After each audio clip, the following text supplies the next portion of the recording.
I believe we are live. Welcome to this live Q&A session here on 6 Miles to Supper. My name is Kayla Cox. I am the owner of this here channel. 6 Miles to Supper describes basically how I lost weight with intermittent fasting. I lost 80 pounds total. My highest confirmed weight was 222. My lowest confirmed weight was like around 142. When I'm talking about that, I'm talking about my 7-day average. And I've been maintaining my weight in the normal BMI since late 2018. My first initial bout with weight loss ended in 2016. I got down to like 158, which was still a couple pounds overweight, just barely overweight. I felt really good there. So I maintained for like a year, started this channel. And so then I've been, I lost a bit more weight once I started this channel. And then I've been maintaining since then. So what is that? That's like about 8 years basically that I've been in maintenance now. So which is kind of crazy to think about. So thank you for joining. If you have questions that you would like to ask me, feel free. You can put them in the chat. I would like to remind everybody I am not a doctor or a scientist or a nutritionist or a dietitian.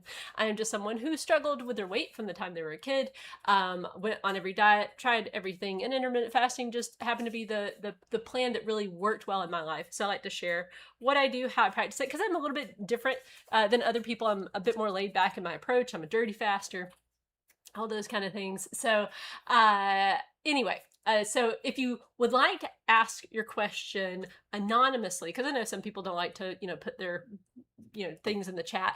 I do keep a form posted.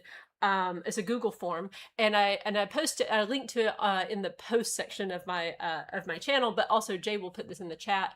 Jay's my husband. He's in here as 6 Miles to Supper in the chat room. So you can always submit your questions anonymously if you'd like to do it that way. The more detail you can give me, the better, because sometimes people are like, I'm stuck, and the actual reality of the situation is they're a normal weight.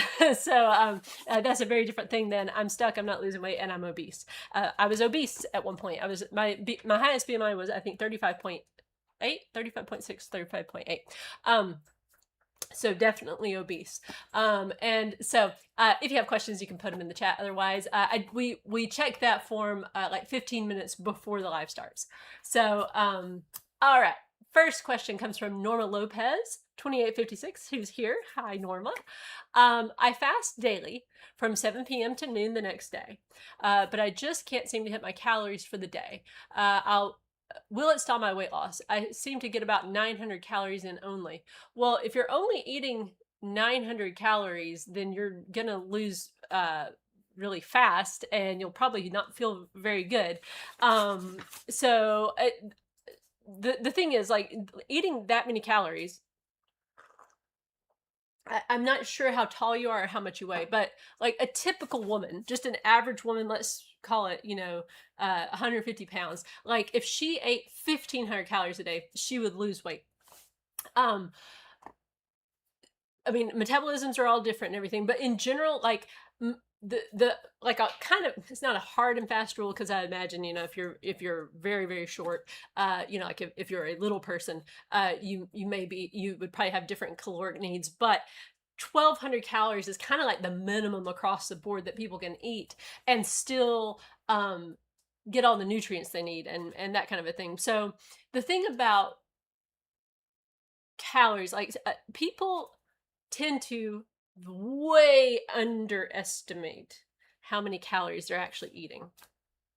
Like a typical fast food meal, for example, like if you just go to, let's say, Chick-fil-A, and you order, the fries and the actual meal, and you have, some sort of drink like sweet tea or Coke with it, and you have maybe a small dessert, you've hit at least 1,500 calories. I need to go back. I had a couple of videos I did where I showed like 1,500 calories, how quickly that adds up. But the idea that you're only eating 900, I mean, it certainly won't make you stall out, but I would imagine that if that's really how little you're eating, that won't be sustainable, because you'll be miserable. again, you could check with your doctor, or you could even have your metabolism tested. You can go to a place and they will measure very scientifically how many calories you're burning, and so then you can know, here's how many calories I burn just on a normal day. But it's likely that you're burning a lot more than 900. So if you're only eating 900, which again is not recommended, because you would be eating in such a deficit that you would probably experience nutrient deficiencies. It's just very difficult, if not impossible, to get them all in when you are only eating that little.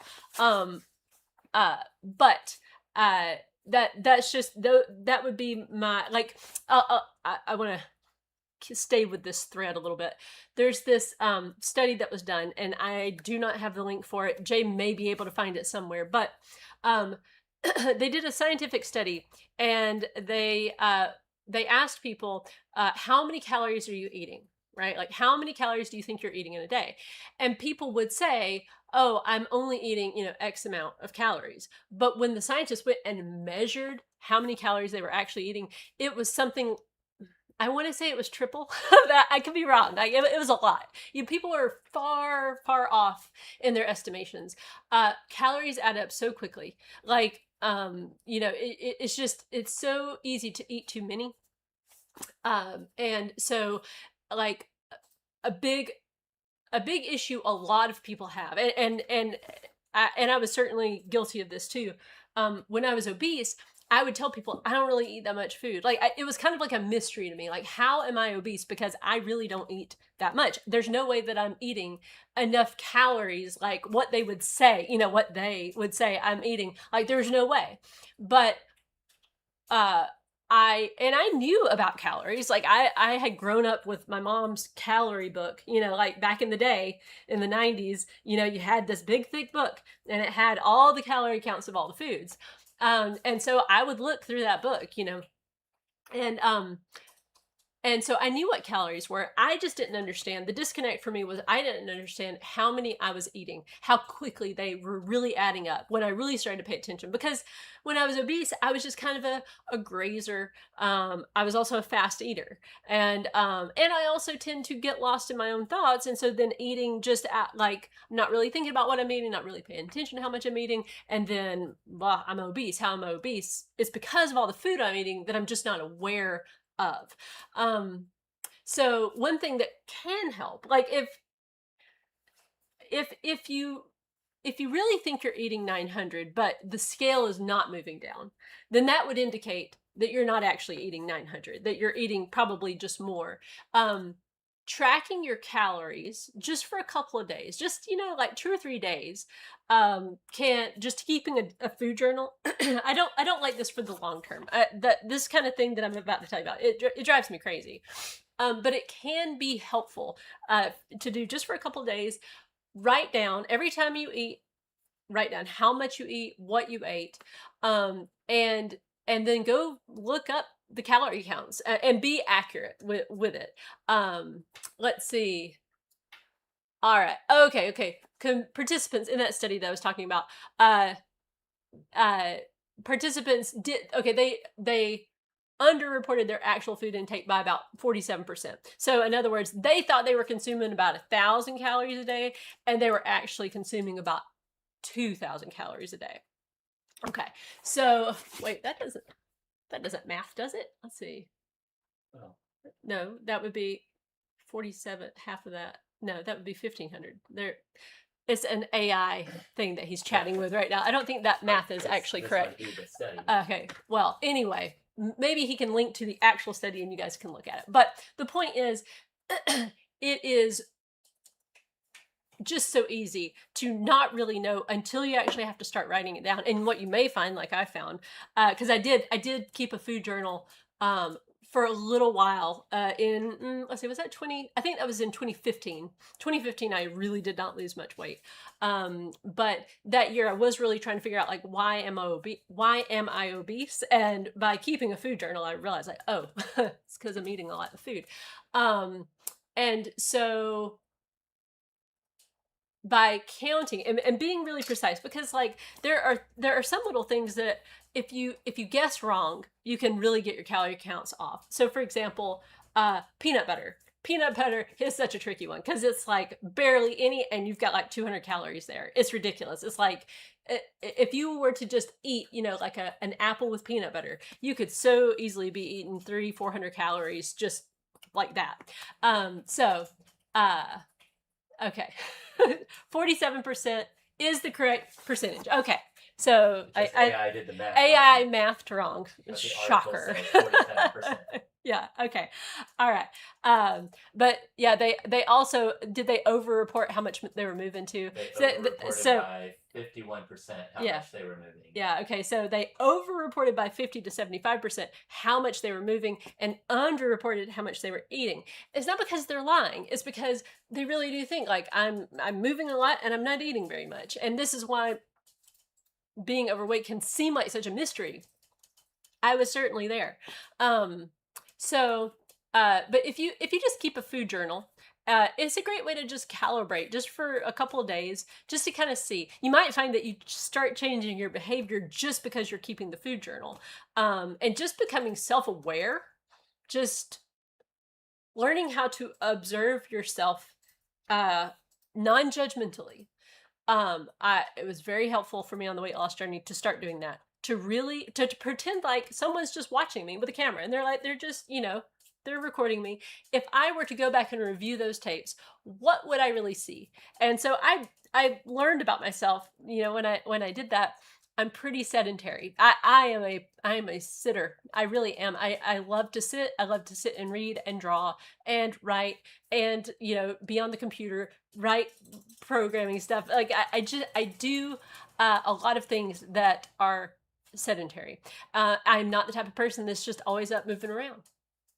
But I thought that I was. Like back when I was obese, I had young kids. Like I had 3 kids under the age of 6. So, I mean, I was busy. I felt like I'm always running around. But when I got a Fitbit for Christmas in 2014, I slapped that Fitbit on. I thought, I get 10,000 steps and no problem. So certainly my activity level is not an issue. And it was only like a couple thousand steps.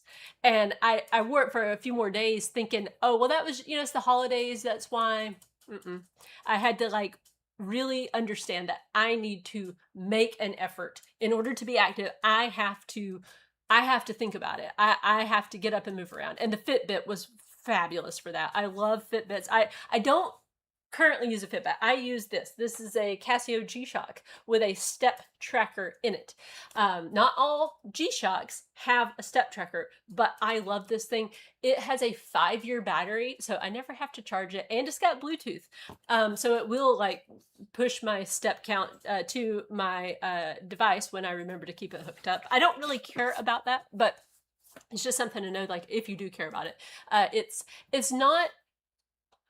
When we were actually talking about this morning, I was telling Jay, I was like, I wouldn't have done well with this G-Shock when I was trying to get consistent with my step goal, because back then I needed that little reminder, at the end of the day, I needed that vibration to let me know, hey, you got your steps in, and it would show me the little fireworks, and it was great. And it also gave me digital badges, which were great.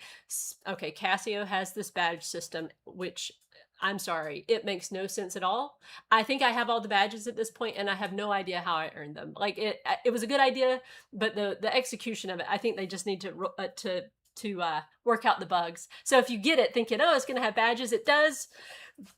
Just no, they're not as good as Fitbits were. I haven't had a Fitbit in a very long time, because even though I love them, they did break frequently. When I spend, $80 back then, I spent, I think, $80 on that little Fitbit Flex. It was the lowest, the lowest little entry point.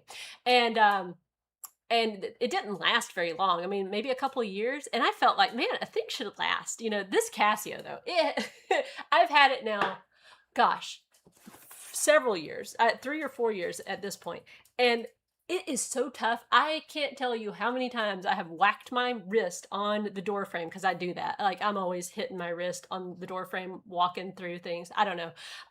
But this thing, it's like, it looks new still. It's crazy. I love Casio for that reason. Okay.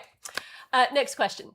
Jessica Reynolds, 1532, says, good morning. Good morning. I've been trying fasting and I can do well for a while, but then I find myself making excuses and caving in and eating. I feel so defeated. I just don't feel like I have enough willpower. Well, okay. So first of all, don't beat yourself up, because we all find ourselves in that place of, you know, skipping out on our own plans, breaking our promises to ourselves, all that stuff. So there's kind of like two parts of getting consistent. One side of it is purely, you just got to get better at fasting. Like, it's just skill. It's a practice. It is a, you know, there are just times where you forget, like, you're supposed to be fasting, you really do forget, and you ate. And that kind of mistake is just like, just forgive yourself for that one. Do better in the future. You know, that's the easy kind of mistake to fix, because like, oh, I just forgot. The harder part of it, of the consistency, is what you're talking about when you say, like, you feel like you don't have the willpower, you make excuses, and you start caving. So again, I find it helpful. There's a thing called a post-mortem, and you can get it on my website. By the way, I just redid my website. I've for a lot of reasons, I needed to make some changes with my host and everything. And so hopefully you guys will find that the website loads much faster and is better organized. If you do have any issues, like if you're like, this page used to work and now it doesn't, please let me know, because I've had this website now for like 9 years. So it was a huge project to get it all figured out. But I do have a section, a page on there called freebies, and that's all the different freebies that I offer. There's lots of helpful things on the website. But the postmortem, that's what we're talking about right now. The postmortem is a very helpful activity that I found on the weight loss journey. And basically, a postmortem is a thing you do to try to figure out why something died. And so I run postmortems anytime I'm having trouble on the weight loss journey. It's like, okay, if for whatever reason I'm not being consistent, or if I'm just starting to feel bleh about it, you know, like what's actually going on, or if I'm gaining, you know, I'm gaining weight right now, what's going on? And so it just gives you a little bit of a framework, a way to kind of attack the problem. But whenever you cave, do a postmortem and find out what's going on. There are a lot of things you might find. One thing you might find is that you are hungry. Like, you are like too hungry, meaning what? That you are not eating enough food in your eating window in order to make it, right? Like, you're gonna feel hunger on the weight loss journey. You just will. Like, being in a caloric deficit means your body will say to you, like, hey, you're hungry. And so, you want to feel a little bit of hunger, but you don't want the hunger to be like, you're miserable. I can't even think about anything else other than food because I'm so hungry right now. Like, that means that there's too much hunger there. The hunger that I'm telling you is like a part of it is like, you know, you're like, yeah, I could eat right now. Yeah, and maybe you have a little bit of stomach growling and that kind of a thing, but you're okay. You can manage. And when you sit down, you can sit down with self-control. If you find that by the time you sit down, you are like scarfing food down because like, I just haven't had enough to eat, then you need to back it off. Like, that's just like, the deficit's just a little too severe. So this all takes calibration. Like, it takes practice and calibration and patience with yourself. And so whenever you cave, figure that out. Like, was it just hunger? Now, you might find it wasn't really hunger. You're like, you were fine, but it's kind of like, what difference does it make? You know, that's probably the one that I think is the hardest one. It's like, well, what difference does it make? Or doubt about the plan. Is this really going to work? Like, is it going to make a difference if I fast right now or not? That kind of like almost like nihilism that can kind of creep in. So those things are harder because the truth is, intermittent fasting is not a silver bullet. You can practice intermittent fasting, absolutely consistency. You can never break early and you can always do your stuff. But at the end of the day, you might gain weight because it all depends on how much you're eating in your eating window. You can practice a 16-8 absolutely consistently, but if you are consuming 2,000 calories while you're actually burning 1,700 calories, you'll gain weight every time. So, you have to look at intermittent fasting as a tool to help you eat the right amount of food. And it does work. For me, it works great because that's the strategy that best suits my personality. I tend to be the type of person that loves big portions. I do. I love, like, when I sit down to eat, I want to eat. You know what I mean? Like I love like a big steak and a salad and even a dessert and a glass of wine. Like that is fantastic. But that's like 1,500 calories. So you know that works for me. But then somebody else, they do better with really small meals, and they would feel very restrictive and resentful of a plan where you're only eating in a smaller window. So you have to kind of decide, as you're running your postmortem, what's going on. Are you mad about the plan? Do you not like it? Does it not fit in your life well? Pay attention to your inner dialogue, like what's actually going on. Write down your inner dialogue, by the way. Like that's a great thing to do in a postmortem. Write down all those things you're saying in your head. Then you get to when you have it out on paper, you can then judge it. You can say, is that reality? Like, is that true? Or is that just me, being in my own head too much? The last thing about, when you're breaking early, sometimes you might find that intermittent fasting works really well in your life, but you need to make a concession, right? Or a little rule. Like I found that intermittent fasting works so well. I love it. It's great. Except for when someone interrupts my day and they want to eat with me, then I need to eat. Okay. So like my mother-in-law, right? Sometimes she will come over and she will come bearing wonderful baked goods, and we'll sit and have coffee. And I love that. And part of my plan, and I wrote it into my plan, because this started happening. Like at first, I never had these situations occurring, but then over time, it happened. It seemed like more often, and I struggled with that. I was like, well, wait, like I'm supposed to be consistent right now. I shouldn't break early, but yet, this person's here and they're wanting to, eat, and I want to eat, but I don't want to break early. There's this whole thing I had to figure it out.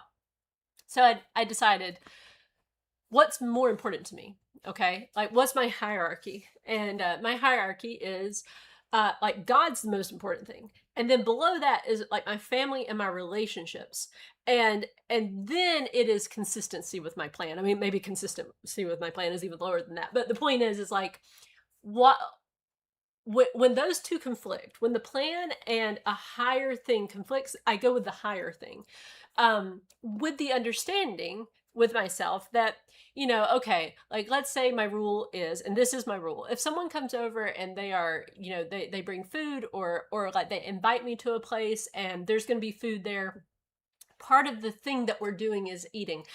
I eat. Like it's just like I do. I don't think twice about it. I eat. I try to eat the right amount. I try, when I have my meal with my family in the evening, to eat a little bit less than I would have eaten, right? If it's an OMAD, like normally I would be eating one meal a day, right? And let's say I go and have lunch and I eat like half the amount that I would have normally eaten at an OMAD. Well, I need to kind of cut my OMAD in half.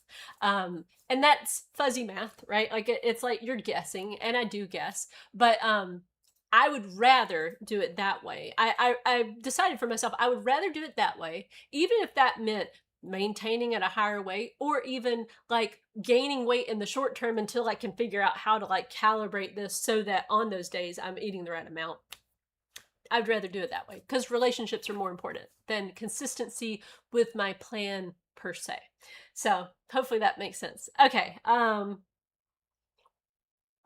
Don't depend on willpower though. Just make your plan as easy as possible. You're gonna probably not really want to do it most days. Like, you're not going to wake up with high motivation to do it. Is you commit to a thing. That's the thing. It's like you commit to it. You say, this is what I'm going to do. I'm going to commit to this plan. I like 6-week commitments in the beginning while you're figuring out like what plan really works well in your life. And then once you've got that plan that works, then commit to it for like a year. Because consistency with your plan is just so important, because then your tracking makes sense. If you're not consistent, then your tracking won't really tell you much.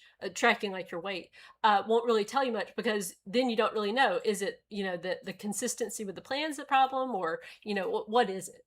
Okay. Next question. Freya, do you think there are some people who should not weigh daily? I was weighing every day. I was obsessing and overthinking. I started weighing weekly, and I found I'm getting better results. Thank you. Well, Freya, you should do whatever works for you. I'm all about whatever works for the individual, no matter what that is, as long as it's gonna lead to your better health. I'm like all for it. I just share why I do it my way, because it is what works for me. So weighing once a week. I am really, really, really terrible at remembering to do things once a week. I forget what day it is. I forget what year it is. I forget what month it is, like what season we're in. I like that kind of like thing in my brain. I'm just not good at it. It takes a lot of like effort, right? And so a lot of times I walk around thinking it's one day and it's actually another. Like, it's a miracle that I show up to these lives really consistently. Like, my husband, I think, I should thank him for that, because he keeps me on. He's nodding his head. He keeps me on track. He's like, no, don't forget, you've got your live today. I was like, all right, yeah, thank you. So that's one thing. It's one of my own personal quirks.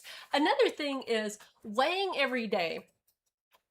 For me, it takes the fear out of it. Like, because I'm like the type of person in the past specifically where it was like I was terrified of the scale, right?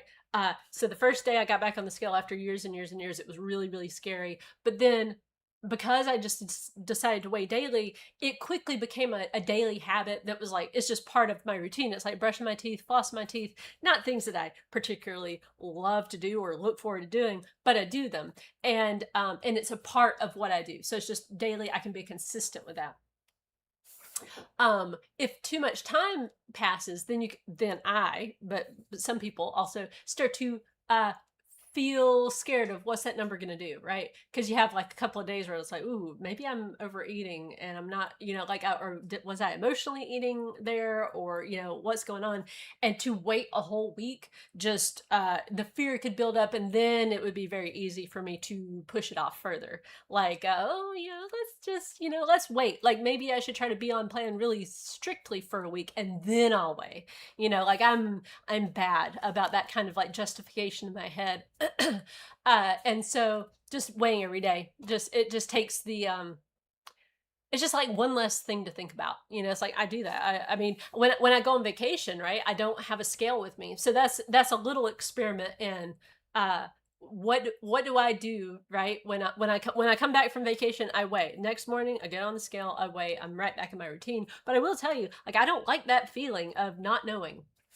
So another thing, and this is in my workbook, the Laid Back Guide to Intermittent Fasting workbook, I have a whole section on interpreting the scale correctly, because it's you want to be able to know what's going on with your weight, but you don't want to overthink it. And so part of this is interpreting the scale is to figure out, like, are you actually gaining or are you losing? And so I put the an example from my own weight loss journey. These are my real numbers, and I put the daily weights and the 7-day average. Now, when you weigh daily, then you can take your 7-day average, which I definitely prefer over daily weights, because my daily weights can so easily fluctuate, and it would depend on what day you're weighing, like in this example, right? Like, let's say I had said, okay, I'm just going to weigh every Monday, right? So in this particular example, on one Monday, I weighed 199.6. And then that next Monday, I weighed 196.6, right? So if I had just weighed on Mondays, I'd think, hey, I lost like 3 pounds. That's pretty awesome. But on the other hand, if we did, let's say, Wednesday to Wednesday, so just the next day, so that first Wednesday I was 199.8, but the next Wednesday I was 201.6. So that week I would have thought, oh no, I've gained like 2.5 pounds. So just by that, like, depending on which day I'm weighing on, I would have gotten 2 different messages. The first one would have been, you're losing, you're doing great, everything's fine. The other message would have been like, you are screwing up, you gained 2 pounds this week. But the daily average, right? So if you on here, like if you look at the daily weights, they're trending down. Like, so you would have gotten the message like, okay, yeah, you're actually the 7-day average is trending down, so keep doing what you're doing, right? It's not going to be a straight line down, and whatever system works for you. But that is why I really love the 7-day average, because my weight fluctuates by a lot. So if I just weigh every day and keep track of that 7-day average and how it's moving, that gives me a much more accurate picture of what's going on. Whereas if I only depended on like daily weights, I would have been so confused most of the time because of, like 5 pounds, like 3 or 4 pounds in a week, where it's going up and down. It can be very difficult to know, but if you pay attention to the 7-day average, it's just easier for me to understand. But certainly whatever works for you. Like, people, like, there are people out there who weigh monthly, or they have just different tactics overall, and it all can work. Just do your system, have your system, implement your system, and stick with it. That's just what works for me. Okay, next question. Let's see here. This is from Phoebe, and she says, hi, I've been OMAD for 2 years. I started out at 210, and I now weigh 170. Congratulations, you've lost 40 pounds. That's awesome.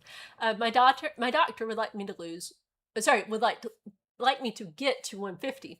I like OMAD better than any other weight loss plan I've tried.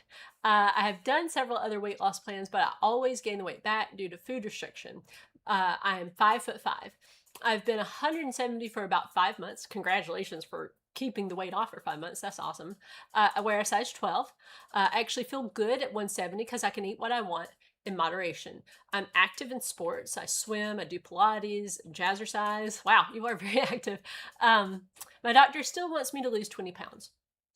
My weight fluctuates between 168 and 171. What is your valued opinion? Well, thank you very much. Also, whenever I have lost weight before, I never can seem to go lower than 165. Okay, so a couple of my notes here, because I saw this question beforehand. And so right now at 170 pounds, her BMI is about 28.3, which is, considered overweight. And at 150, she'd be at a BMI of 25. So right on that line between overweight and normal, right? So it sounds to me like that's what the doctor is wanting. It's like, hey, you need to get your BMI into the normal range, and that's the goal. I'm just assuming. I'm going on very little, right? So, okay.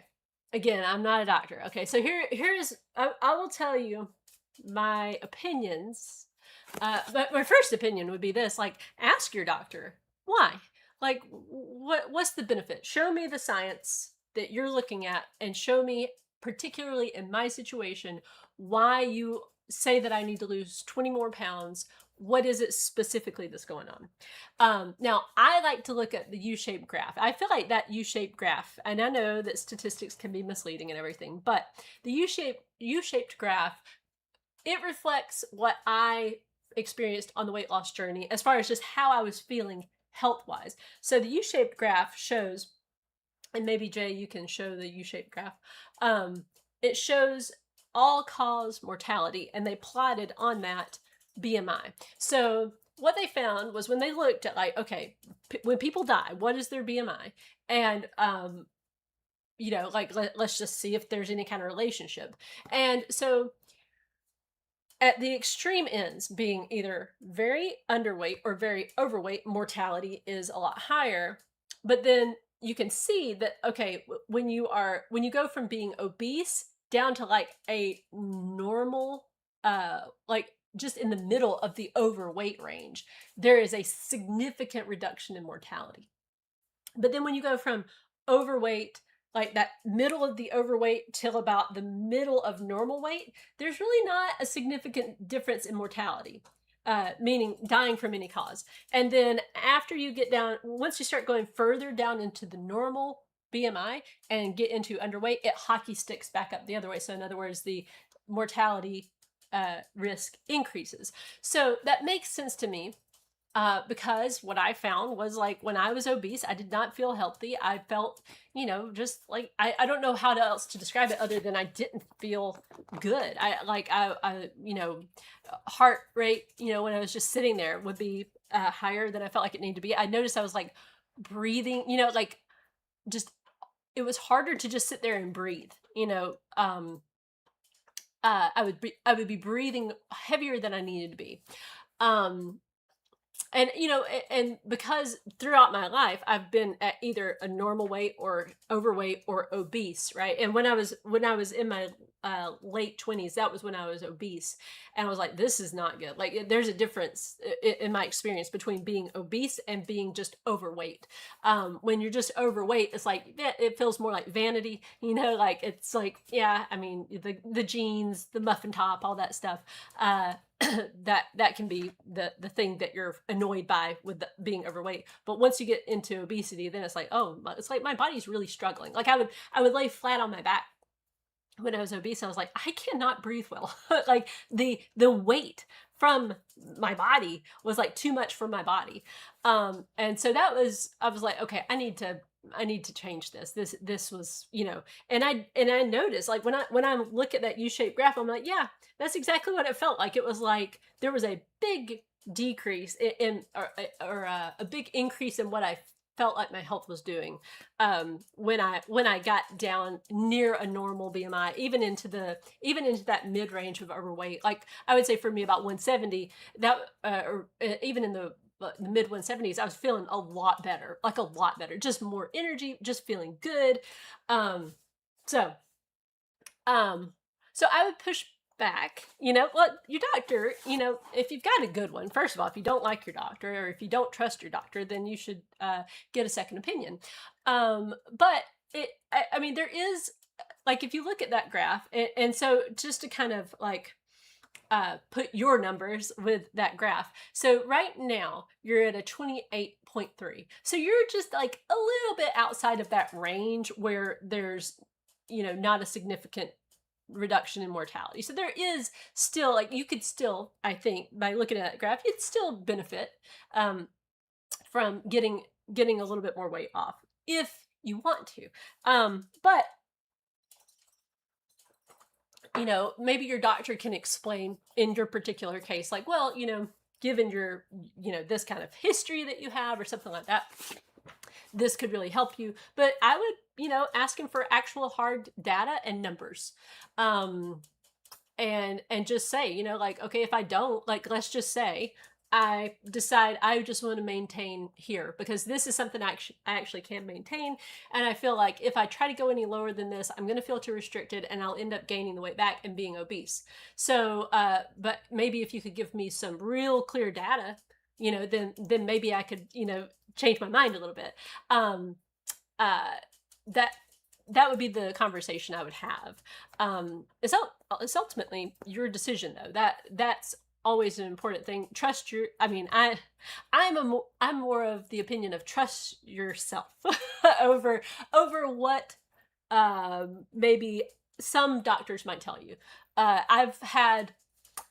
In my life, I've had good experiences with doctors and really terrible experiences with doctors. So I'm not the best one to ask about listening to your doctor. So, okay, enough said.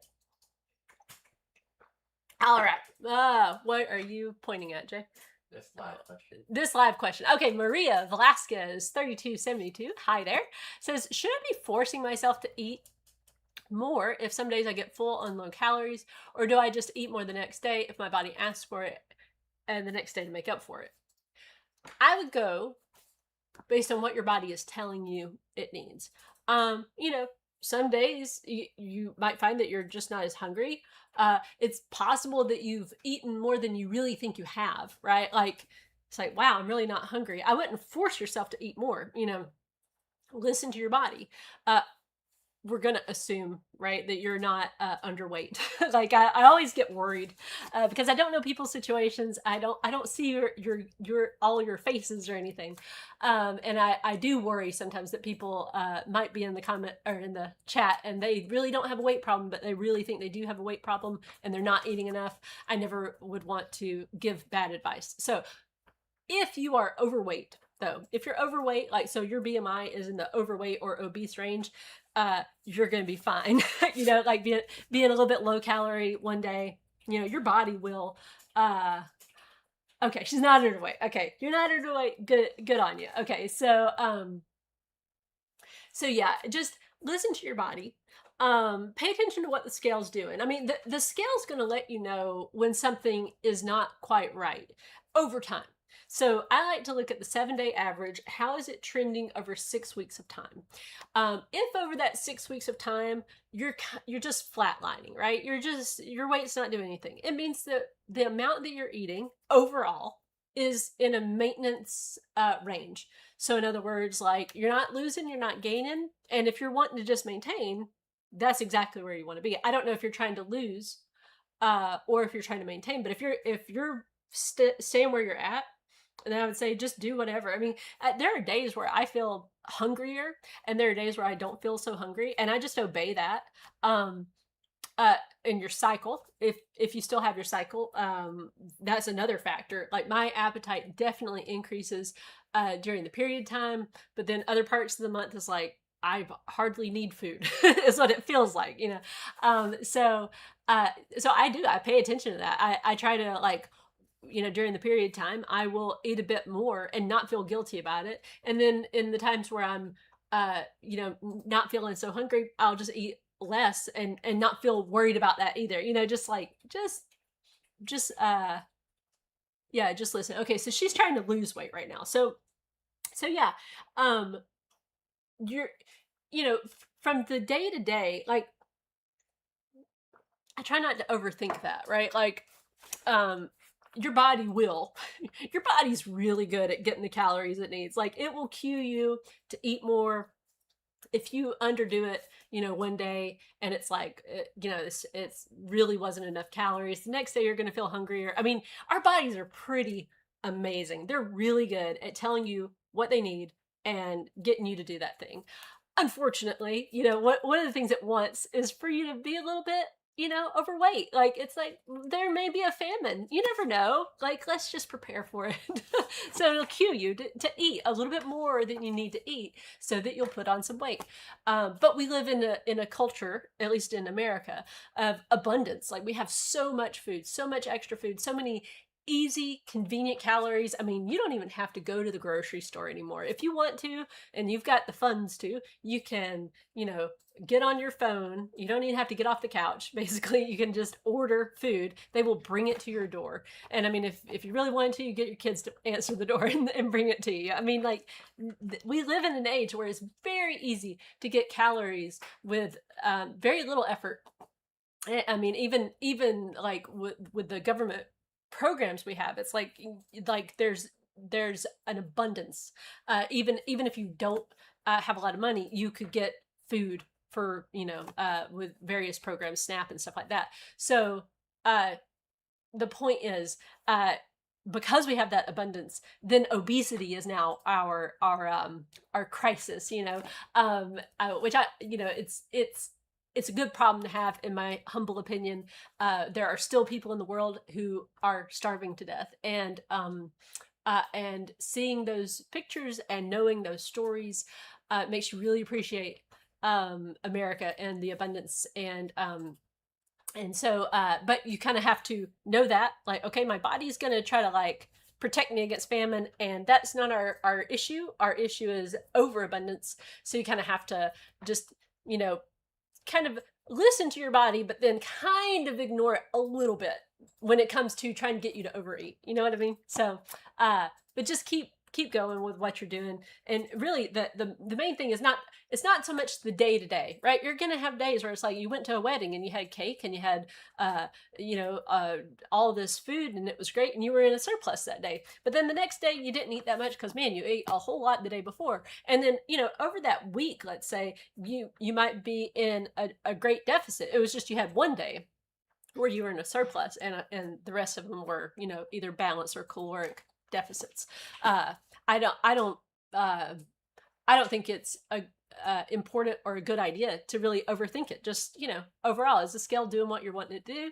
If it is, then keep doing what you're doing. Let's see. Next question. Frida Neal 2674 says, what kind of scale do you recommend? I'm not sure mine are accurate. Well, if you're not sure yours are accurate, you can always, you can get something with a known weight,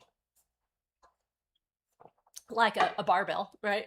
And then you can get on it and see, is it accurate? Is it not? I buy the cheap scale at Walmart. It's like the one I had for a very long time was called a healthometer. It was just like, I don't know, I think it was like $9 or $10 at Walmart. It's a little digital thing. It does this, like to the nearest 0.2 pound. But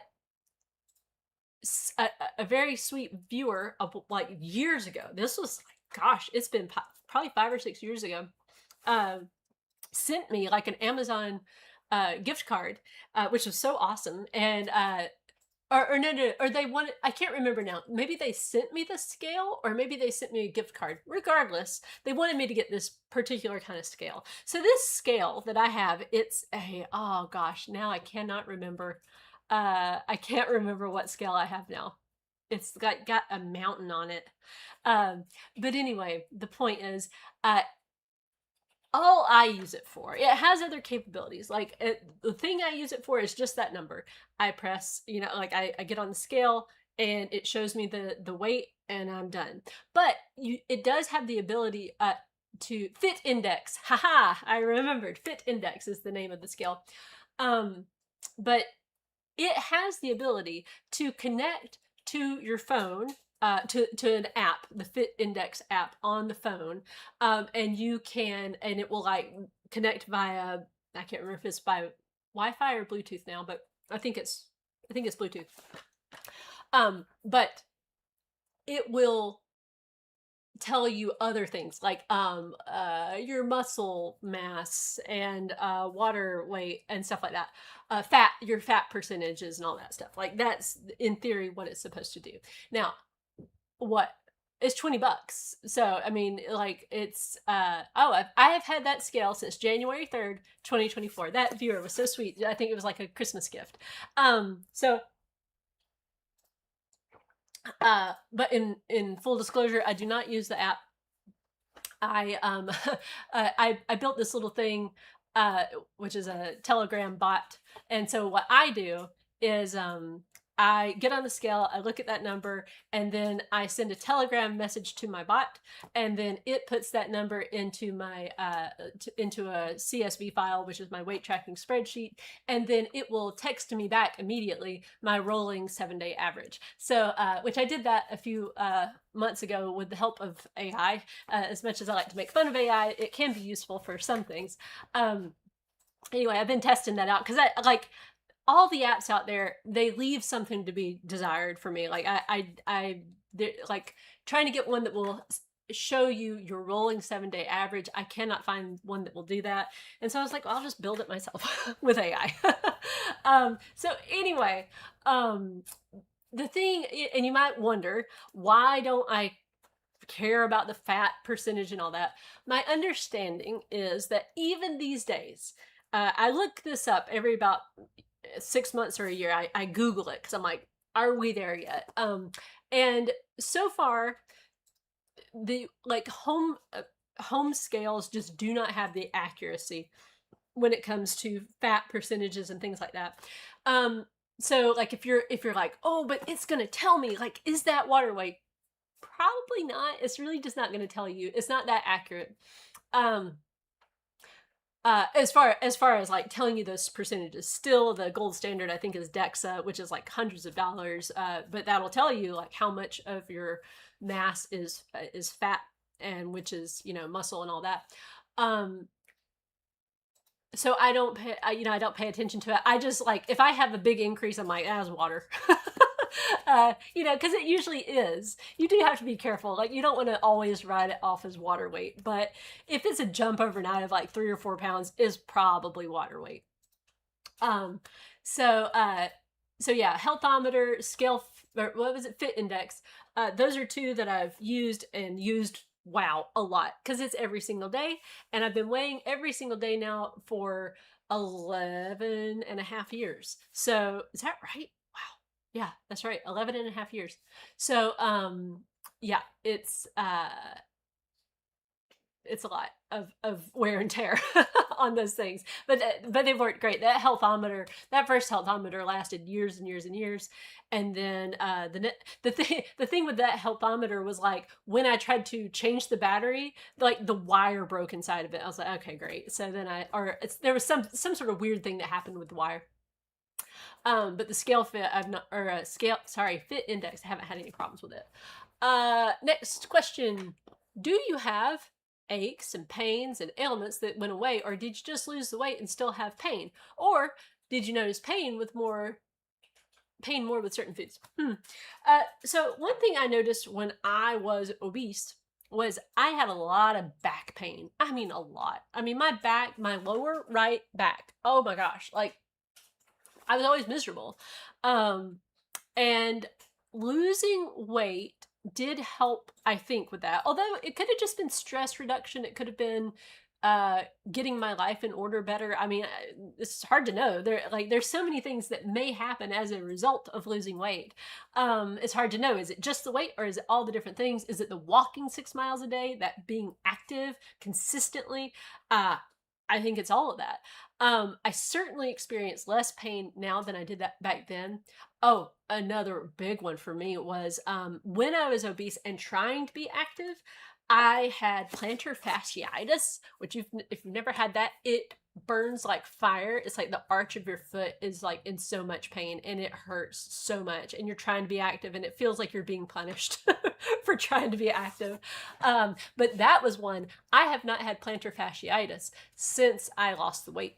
And I think it was like there was just too much weight on my body. And my body was like, hey, you need to lose some weight because this hurts. So, also, when I was obese, I did notice that greasy foods, like I was a bit of a hypochondriac. Back then, I tend to be kind of like a worrier anyway. So whenever I have like physical symptoms, a lot of times I'll kind of like hyper focus on them and think that the worst is going to happen. And so, but I do remember back when I was obese, this was like 2014, greasy food, so like fried food, oh man, like I would start to get like nauseous after I would eat fried food.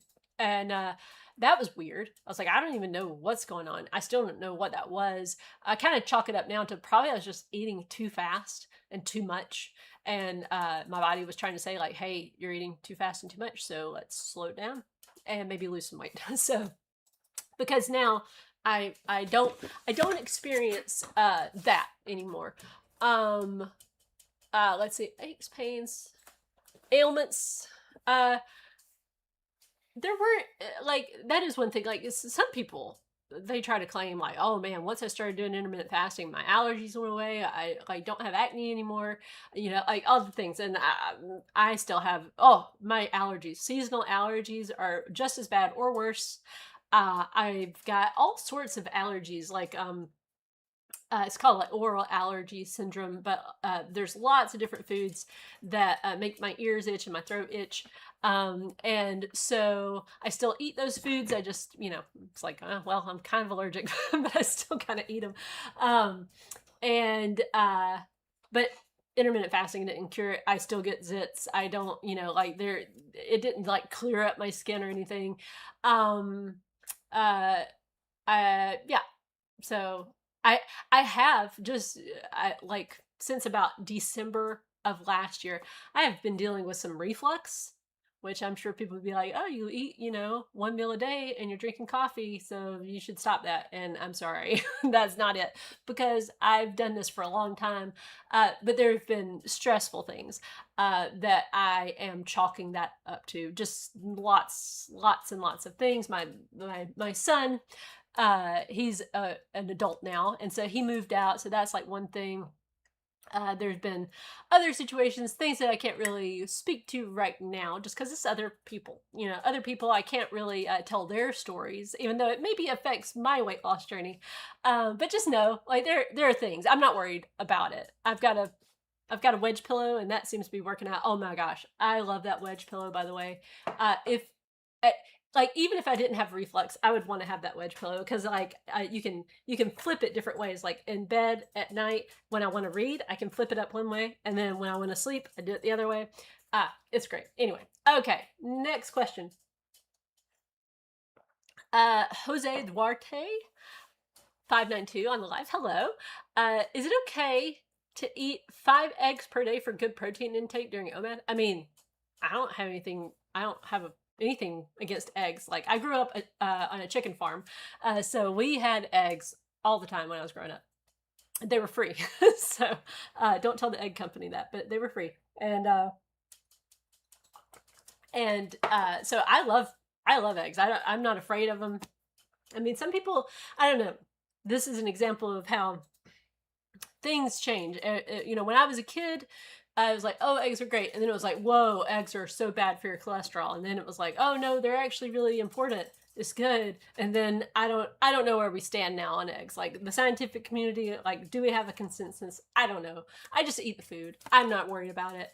Like, one thing I do remember, like, when I've looked up like eggs, it feels like there's not as much protein in them as, like, if you ate an equivalent amount of meat. It's like, to me, it's easier to get more protein with meat, if that's what you're searching for, than it is with eggs. Just because eggs, 5 eggs, that's a lot of eggs for me. Like, I max out at about 3 eggs. 3 eggs I'm good with. More than that, it's like, it's just a lot of eggs. I love them though, but yeah, I don't like push protein. I just eat the food. All right. Rebecca Seaborn 728 says, how would this go for perimenopause people? You look young, but are you approaching this, and will I change anything? Well, I am 41 right now. I'm 41 right now. I'll be 42. So I feel like I'll be 42 in November. I feel like I'm probably in early perimenopause. Like, not to give you too much information, but my cycles are generally consistent, except for when they're not. And like, there have been some cycles it's like, whoa, that was like a long time to go, basically like a whole skip period. And I'm not pregnant, like, it was just like it's part of getting older. Like, I'm getting gray hair. I don't know if you can see it, but I'm definitely getting gray hair. I'm aging. If you go back and look at my videos that I did, when I first started this channel versus now, you can tell, like, oh wow, she's aged by 8 years or whatever. I don't plan on changing anything. Now, one thing, going back to the reflux, I have read that perimenopause a lot of times does bring on reflux.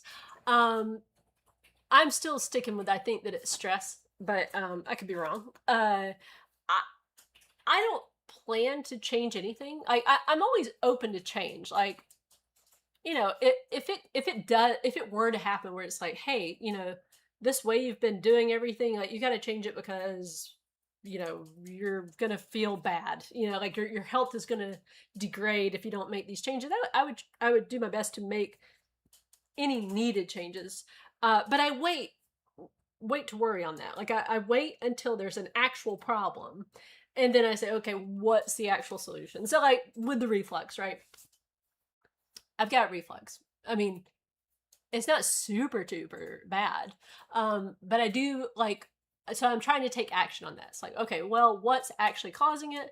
I think probably it's the stress, all the life changes. My daughter is turning 18 in less than a year. That's another stress. Oh man, if you've got kids and you've like gone through that process of like getting them out into the world, it is stressful. It's more stressful than when they're little. Like I guess parenthood in general is just, it's a lot of stress, but these transition periods, that these are hard. So anyway, okay, well, I think I've answered all the questions. Thank you guys so much for joining in. Remember, you can get all of my books on Amazon. Well, Overcoming Weight Loss Obstacles, the Layback Guide to Intermittent Fasting, the Layback Guide to Weight Loss Maintenance, or the Intermittent Fasting Workbook. Or also, if you're in the mood for some young adult fantasy books, you can check out my Forgotten Portal series, also on Amazon, and also sell books other places too. Smashwords, all those different things. My books are available basically everywhere. So if you don't like Amazon or it's not in your area, you can check out my website, and I've got different links to all the different places those books are. So thank you guys so much for watching, and I'll see you next week.